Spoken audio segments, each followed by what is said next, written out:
Good evening, ladies and gentlemen. This is Leo Maliksi reporting from the Taiwan News newsroom. Taiwan's democracy was a real winner in yesterday's unprecedented debate between President Ma Ying-jeou and DPP chairperson Tsai Ing-wen on the highly controversial proposed Cross-Strait Economic Cooperation Framework Agreement, or ECFA. During the course of two sets of opening and closing statements and 10 questions and answers, President Ma forcefully expressed his position on the signing of this trade pact between Taiwan and the People's Republic of China. Ma's declaration of confidence in the pragmatism and courage of the Taiwan people and their capability to adapt to adverse conditions and in Taiwan's democracy was impressive.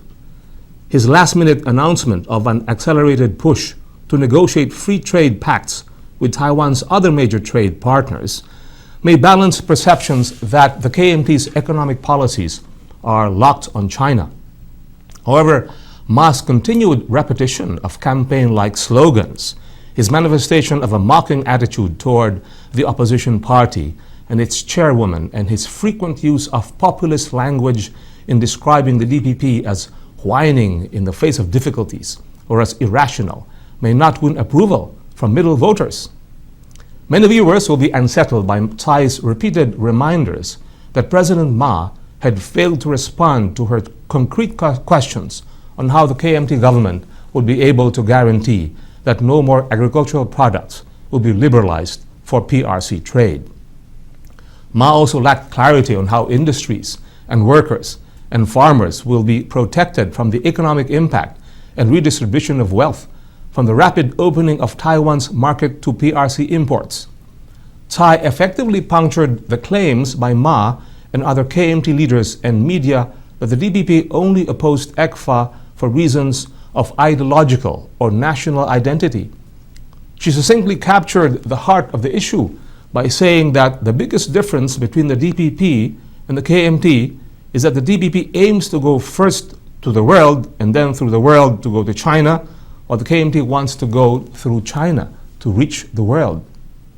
However, Ms. Tsai failed to respond effectively to Ma's charges on why the DPP had not effectively implemented such an approach in office and why progress in negotiating agreements on cross-strait trade and economic issues was slow.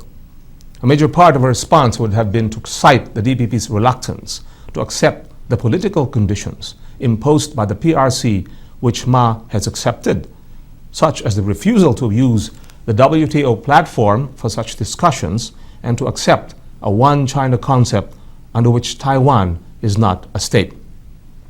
Yesterday's debate underlined the reality of concerns of ordinary Taiwan citizens on the wisdom of signing an ECFA with an authoritarian and still hostile PRC and the existence of strikingly divergent economic and social strategies for Taiwan's future.